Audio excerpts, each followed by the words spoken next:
তারিকুল ইসলাম নাকি যারা অনুপ্রবেশ করছে, যারা জঙ্গি, তাদেরকে ভারতীয় পরিচয়পত্র বানানোর নির্দেশ পর্যন্ত দিয়েছিলেন। এই দুটি খবর একেবারে একে অপরের সঙ্গে অঙ্গাঙ্গিভাবে জড়িত। দুই প্রতিনিধি রয়েছেন আমাদের সঙ্গে, সমীরণ পাল এবং আবির দত্ত। আমি শুরুতে সমীরণ, এইটা তোমার থেকে জানতে চাইবো, এই যে বারাসাত থেকে যে মুহুরী, সে নিজেকে মুহুরী পরিচয় দিত বলে প্রাথমিকভাবে জানা যাচ্ছে, ঠিক কিভাবে এই চক্র সে দিনের পর দিন চালিয়ে গিয়েছে, কি বলছে পুলিশ? সুপ্রজিৎ, দেখো, এই বারাসাতের নবপল্লী বয়েজ স্কুলের বাসিন্দা এই সমীর দাস, সেই সমীর দাস বেশ কয়েক বছর ধরে এখানে থাকতো এবং বেশ কয়েক বছর ধরেই বাংলাদেশ থেকে যে সমস্ত বাসিন্দারা তারা এদেশে আসতো মেডিকেল ভিসা বা ট্যুরিস্ট ভিসা নিয়ে, তারা এসে চটজলদি হাতে গরম ভারতীয় শংসাপত্র পেয়ে যেত। কেউ আধার কার্ড, কেউ ভোটার কার্ড, কেউ বার্থ সার্টিফিকেট।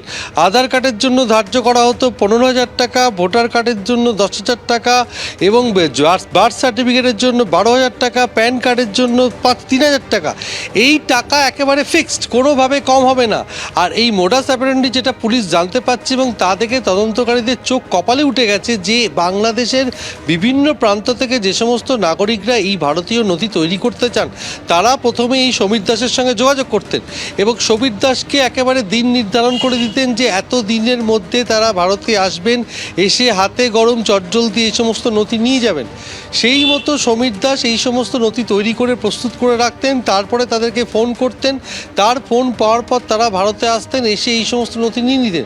সবথেকে ভয়ঙ্কর যেটা বিষয়, এই সমস্ত নথি দিয়ে অনায়াসে পাসপোর্টের জন্য আবেদন করতে পারতেন বাংলাদেশের নাগরিক, অর্থাৎ বাংলাদেশ থেকে মেডিকেল ভিসা বা ট্যুরিস্ট ভিসায় আসা বাংলাদেশি নাগরিক সহজেই এদেশের নাগরিক হয়ে যেতেন। এবং পুলিশ যেটা বলছেন যে এই সমস্ত নথি দিয়ে অনেকের একেবারে আসল আধার কার্ড পর্যন্ত তৈরি করা হয়েছে।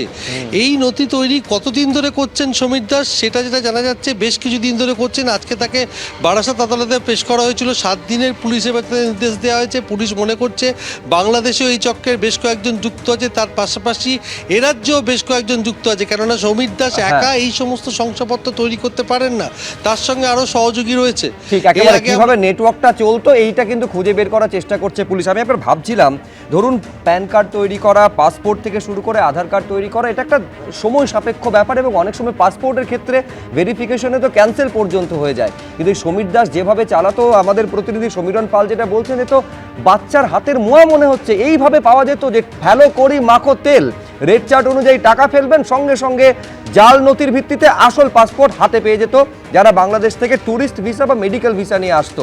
আমি এইখানে সংশয়টা জাগে যে এই পাসপোর্ট বা জাল পরিচয়পত্র এটা জঙ্গিদের হাতে পৌঁছে যায়নি তো?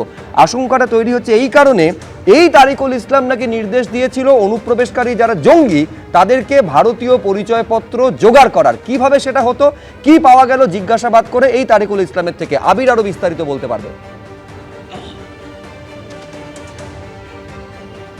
দেখো, যেটা জানা যাচ্ছে যে এই তারিকুল ইসলাম, তাকে 2015 সালে এনআইএ গ্রেপ্তার করে। তখন তার কাছ থেকেও ভোটার কার্ড এবং আধার কার্ড পাওয়া যায় ভারতীয়, যেটা সম্পূর্ণভাবে জাল এমনটাই জানা গিয়েছিল।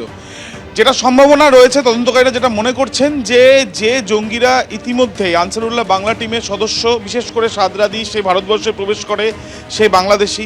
আরও বেশ কিছু বাংলাদেশি হয়তো তারা আসার পরিকল্পনাও ছিল ভারতবর্ষে তাদের এই কার্যকলাপ করার জন্য।